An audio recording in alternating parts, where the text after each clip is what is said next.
De certa forma, há uma estrutura, uma base que dá sustentáculo ao governo, que são os ministros.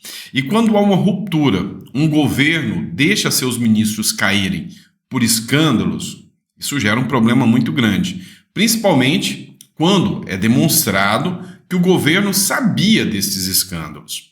E mais uma ministra do Lula pode cair a qualquer momento. E a gente vai explicar isso para vocês. Outro ponto que a gente vai discutir também nesse editorial é o governador do estado de Goiás, Ronaldo Caiado. O cara está disposto a comprar guerra com o judiciário. A gente vai explicar um pouquinho mais sobre isso. E também a gente precisa fazer aqui a repercussão de uma denúncia gravíssima feita pelo deputado federal Marcel Van Hatten. Lembra do Collor e do que ele fez durante o período de confisco do dinheiro do povo? Pois é, Marcel Van Hatten falou que é semelhante a isso. Vamos entender? Ficou preocupado, né? Eu também. Mas tem muita coisa para a gente explicar para você. Não esquece de se inscrever, tá? Curte e compartilha. Muito importante sua inscrição. Então, obrigado por me receber na sua casa mais uma vez. É muito importante saber que assim a gente tem esse respaldo de vocês que confiam no nosso trabalho. E a gente faz sempre com o maior carinho aqui para poder manter você sempre bem informado. Bora para cima? Vamos lá, pessoal. A gente vai começar falando da nova ministra do Lula que já entrou caindo, né? A gente está falando da nova ministra de Direitos Humanos chamada de Macaé Evaristo. Não sei se você se lembra, o antigo ministro de Direitos Humanos, ele caiu por denúncias de assédio sexual, né, de mulheres. O Lula foi esperto, tentou mudar essa pecha falando, não, eu vou colocar uma mulher negra, porque o deputado, o ministro era negro, e vou colocar uma mulher, que aí não tem como reclamar de assédio. O problema é que a mulher tem vamos dizer assim, uma capivara pesada. É um dos requisitos bons para estar no governo Lula, né? Ela tem muitas denúncias, inclusive de corrupção, sobre questões na educação. Deputados de São Paulo tentam barrar a nomeação de Macaé Evaristo aos direitos humanos.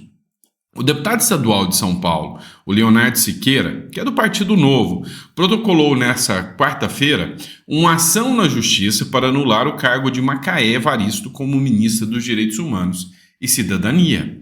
A nomeação foi do presidente Luiz Inácio Lula da Silva, dada depois da demissão de Silvio Almeida. Para Siqueira, o fato de Macaé enfrentar um processo por improbidade administrativa viola princípios constitucionais de moralidade, impessoalidade, probidade administrativa. Enfim, como eu já tinha anunciado para vocês, a ministra do Lula enfrenta aí um processo na Justiça, do qual ela é denunciada por um desvio de milhões de reais. Então, o Partido Novo entende que, olha, uma pessoa que já tem um processo, já responde um processo, ela não pode assumir um cargo no ministério, um cargo tão importante quanto esse. Por outro lado, a defesa argumenta que não, que o fato de você estar sendo processado não é justificativo suficiente para você barrar a entrada dessa pessoa. Afinal, ela tem o princípio da presunção de inocência. Ela tem como se defender e provar que ela é inocente nesse caso. Então, o simples fato de ter um processo não é justificativa para barrá-la. Imagina, eu não quero que um ministro entre, eu vou lá e faço uma denúncia para aquela pessoa e aquela pessoa nunca vai entrar. Só que eu vou um pouco além. Eu acho o seguinte, para uma pessoa que nomeia, eu estou falando no caso Lula, se o Lula sabe que aquela pessoa há indícios, porque um processo aberto pelo Ministério Público, ele acontece porque há indícios. Se já há indícios de improbidade, se já há indícios de desvio de milhões, e mesmo assim o Lula nomeia, e caso ela seja ou condenada, ou venha qualquer improbidade por parte dela durante a gestão do Ministério, o Lula deveria responder como cúmplice. Eu vejo assim. Então, para algum deputado, senador que esteja me assistindo, olha um projeto de lei bom. Caso um gestor nomeie um ministro que já tem pendência, porque ele tem que pedir a ficha da pessoa. Olha, eu quero saber todos os processos que você tem. Nomeou, mesmo assim, e essa pessoa fez alguma falcatrua lá dentro, o prefeito, o governador, o presidente que nomeou tem que responder por cumplicidade, tem que responder pelo mesmo crime de corrupção, caso isso aconteça, por improbidade da mesma forma. Concorda comigo ou não? Se concorda, fala com o seu deputado e senador, esse projeto seria importante. Vamos lá, pessoal. Marcel Van Hatten, ele fez uma publicação aqui gravíssima, mas gravíssima mesmo. Confisco na calada da noite. Às 1h49 da madrugada, sempre vem de madrugada, né? Quando é para ferrar o brasileiro, sempre vem de madrugada. Aí eles trabalham como se fossem, sabe, os melhores trabalhadores do mundo. Às 1h49 da madrugada, o governo Lula oficial, com o apoio do Arthur Lira, não se esqueçam, né? Com o apoio do Arthur Lira e o Rodrigo Pacheco, votaram na Câmara a expropriação de mais de 8 bilhões e o confisco de mais de 12 bilhões de dinheiro do povo depositado em banco. Aqui o Marcel Van Hatten chega a comparar isso aqui com aquele período do Collor, né, que houve os confiscos, né? Quem achava que o confisco nunca mais iria acontecer no Brasil se enganou. Vamos de mal a pior com o PT e os seus aliados no poder. E aí ele foi além, ele falou assim, ó, lembrando que na proposta de reoneração da folha das empresas, o governo incluiu expropriar 8 bilhões de contas bancárias com dinheiro esquecido das pessoas e confiscar 12 bilhões de dinheiro das pessoas que estão em litígio com o governo e têm seu dinheiro depositado judicialmente. A oposição fez obstrução forte e conseguiu adiar a votação, no caso, para hoje, né? Então a votação vai acontecer hoje. Literalmente, dinheiro esquecido, havia um valor muito grande de dinheiro esquecido nas contas bancárias, tá? E aqui, esse dinheiro que está parado, um tempo sem movimentar esse dinheiro, é a previsão de retirada desse dinheiro, que é preocupante pra caramba, né? E também os dinheiro depositado. Por quê? Porque o governo ele tem mecanismos diferentes para te pagar.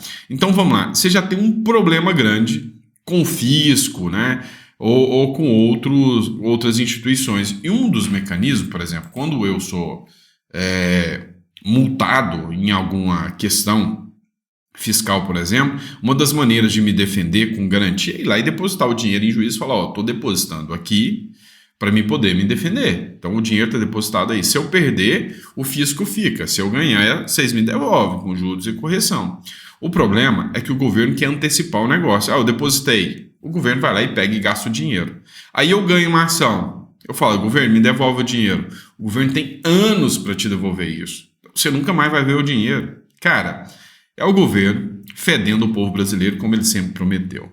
Pessoal, vamos falar um pouquinho das eleições de São Paulo. Eu sei, tá chato, você já não tá gostando de ouvir falar disso, mas pega o fio da meada aqui que eu sei que você vai gostar de ver isso aqui.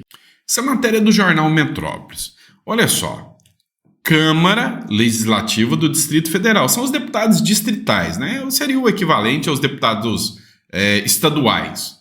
Mas é do Distrito Federal, como o Distrito Federal não é um estado, né? É um distrito, então são os deputados distritais. A treta entre Boulos e Marçal ganhou tanta repercussão que as assembleias legislativas estão discutindo, que os deputados federais estão discutindo, que os governadores estão discutindo. O negócio tomou proporções nacionais. Todo mundo já anunciava antes do Pablo Marçal surgir que essa discussão, né, sobre São Paulo seria uma discussão de proporções nacionais, que todo mundo pensava que seria o Boulos representando o Lula, o Nunes representando o Bolsonaro, e beleza, ia ficar por isso mesmo. Meu irmão, surgiu o Pablo Marçal, e aí sim que o negócio tomou uma proporção, com toda certeza, eleitoral maior ainda, né? Olha só o que rolou na Câmara dos Deputados, você vai gostar de ver esse vídeo. Cadê o pessoal preso do MST? O líder do MST, o Boulos lá, está disputando a eleição lá em São Paulo com o prefeito. Já gostei desse deputado. O negócio é o seguinte, tá? Eu preciso fazer uma correção aqui. A Paula Belmont também criticou.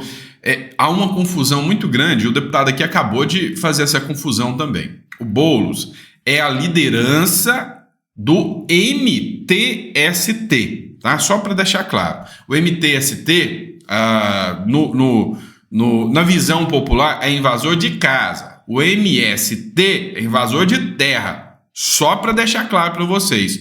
Só que o Boulos é apoiador total do MST, invasor de terra, e diretor, um dos controladores do MTST, invasor de casa. Só para esclarecer, é porque tem um deputado aí que vai fazer um esclarecimento sobre isso, mas para não ficar dúvida, tá? Esse cara foi o maior incentivador de invasão. Quantas fazendas queimadas?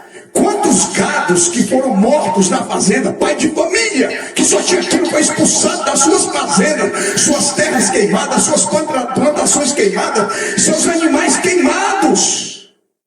Você não viu esse povo responder por abolição do Estado Democrático de Direito, por crime contra a propriedade privada e muito menos por terrorismo? Esse sim, tinha arma, fuzil, metralhadora. E os da direita, o que eles tinham que eles estão sendo condenados? Estilingue. Tem dois pesos ou não tem duas medidas nesse estado? Tinha Bíblia também, né? Porque para a esquerda passa pano, para a direita, aí é o rigor da lei. Obrigado. Obrigada, deputado. Pastor Daniel, eu passo a palavra à questão de ordem, deputado Fábio Félix. Presidente, Ah, tá. Então, o que acabou de falar agora é o pastor Daniel, tá? A conversa foi tão longe aqui, né, que o pastor falou até da Deolane, falou dela aqui, né, acho que a falta do Twitter deixa a imaginação um pouco maior para todo.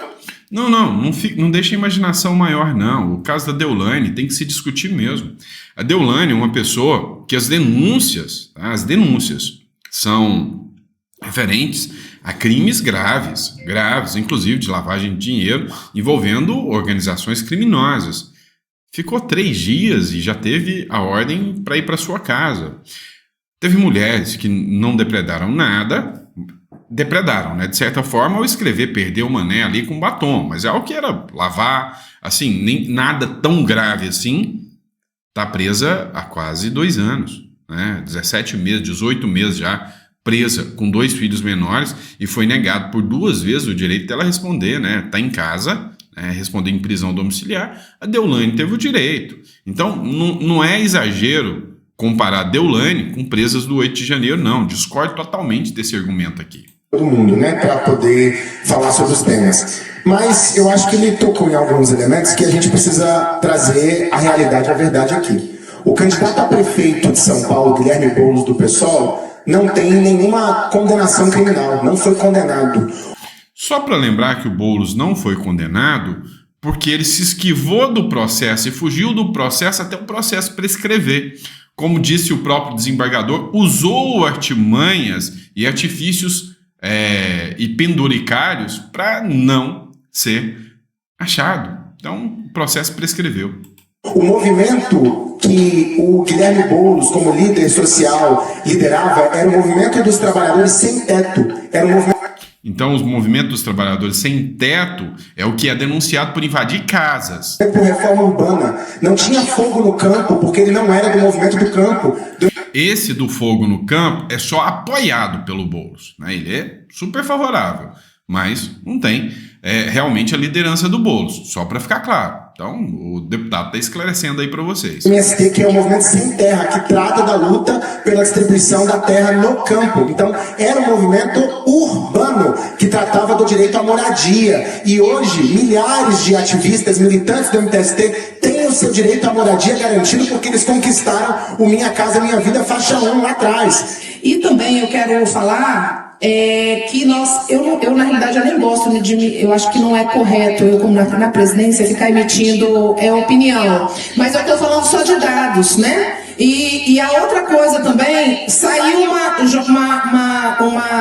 como chama? Um comunicado aqui que Boulos só não foi condenado porque ele não foi encontrado há 6 anos. Né? E nós temos um ex-condenado a 3 instâncias na presidência da República. Então isso é dado também. Isso é dado. Eu não estou colocando opinião, eu estou falando dados. Nós temos um condenado a 3 instâncias na presidência da República. Isso é dado. Então vocês viram que o bicho pegou, né? Então o assunto Boulos, Marçal, tá inflamando, né, a discussão política brasileira hoje em dia. Outro ponto que a gente precisa falar também é do governador do estado de Goiás. Com a linguagem coloquial aqui que eu posso usar para vocês, o Ronaldo Caiado ficou pistola com uma decisão do judiciário brasileiro, sabe? Infelizmente, a gente vê decisões do judiciário brasileiro totalmente desconexas com a realidade brasileira, totalmente fora do contexto da realidade brasileira. Dá uma olhada aqui na denúncia que faz o governador Ronaldo Caiado. No mínimo revoltante, a notícia que acabo de receber de que o Tribunal de Justiça do Estado de Goiás acaba de julgar uma ação direta de inconstitucionalidade do Ministério Público, considerando inconstitucional a lei encaminhada por nós e aprovada por quase unanimidade na Assembleia Legislativa, de que trata de uma forma mais dura as pessoas que estão praticando incêndios criminosos no nosso estado de Goiás. Ou seja, hoje, você sabe como eles são tratados? Eles são presos, vão na delegacia, fazem um boletim de ocorrência e não vão para casa. Tem pena alguma, continuam incendiando o estado de Goiás. O que é que nós colocamos? Olha, esse cidadão, então, ele será preso. A prisão dele é inafiançável, ou seja, vai ter que esperar na cadeia até que realmente seja julgado o seu processo. E aí nós vamos conter e dar também o exemplo para aqueles que queiram continuar no crime, para que não continue, porque ele terá aí sim uma prisão definitiva dele até o seu julgamento. E isso foi tido como inconstitucional, porque a Constituição brasileira diz o seguinte: olha, sobre pena, só o Congresso Nacional pode atuar. Nós não queremos legislar sobre pena, nós estamos tratando de uma ação de urgência urgentíssima, onde o Estado tem direito concorrente, de acordo com o artigo 24 da Constituição brasileira. O que nós queremos é tratar dessa urgência urgentíssima de 60 dias, de 1º de setembro a 30 de outubro, onde tudo mostra, tá certo, o número de incêndios que teremos, a seca que estamos enfrentando, 5 meses sem chover em Goiás e com previsão de continuar até outubro. É isso que nós estamos cuidando da fauna, da flora, destruindo, matando os animais, destruindo as florestas, destruindo nossos campos de plantio, incendiando tudo, queimando, tá certo? Comprometendo ali pessoas que estão nesse combate, nossos bombeiros militares se expondo a esse combate, e o criminoso tranquilo lá. E hoje ele recebe essa bela notícia, lógico, que as facções estão aplaudindo. Olha, parabéns por essa decisão hoje, vamos continuar botando fogo no estado de Goiás todo. Agora nós não temos problema, agora nós vamos ficar lá tranquilo, vamos na delegacia e depois nós vamos embora para casa. Quer dizer, isso comprometendo a economia do estado de Goiás, destruindo várias usinas no estado de Goiás. É inadmissível essa leniência com o crime. Isso é algo revoltante. A população brasileira já não tolera isso mais. Quer dizer, a Constituição ela é obrigada a prever situações de emergência, situações de urgência urgentíssima. Nós estamos legislando por 60 dias. Será possível que isto aí não pode ser compreendido e ser interpretado de acordo com a realidade que nós estamos vivendo? Mas podem ter certeza, recorrerei também dessa decisão. Não vou me calar diante de uma situação como governador de estado que sou, de uma Assembleia Legislativa que tem essas prerrogativas, não poder tomar medidas mais duras, austeras, corretivas e educativas diante desse crime que está assolando o nosso estado de Goiás. Triste. Pois bem, pessoal, assim, há uma desconexão e nós que somos aplicadores do direito, nós ficamos assustados com as interpretações dos magistrados, sempre ficamos, né? Mas hoje ainda mais. Eles devem ser tratados como terrorismo. Por isso que eu defendo uma pressão, deputados, senadores que estiverem me assistindo. É hora de que seja feito como é feito nos Estados Unidos. Questões penais devem ser tratadas pelos estados. É assim que tem que ser. O povo, a população, escolha bem o seu governador, escolha bem os seus deputados estaduais para poder ter segurança no seu estado. Hoje, nós podemos dizer com toda clareza que o estado de Goiás é um dos estados que está se tornando mais seguro do Brasil. Graças à atuação do Caiado, e isso tendo que enfrentar, né, um judiciário que é conivente aí com o ponto de vista, sabe, de infratores. Os caras estão pondo fogo no mato, estão pondo fogo no agro, pondo fogo nas fazendas. Tem que ser tratado como terrorista. Tem que ser tratado como terrorista.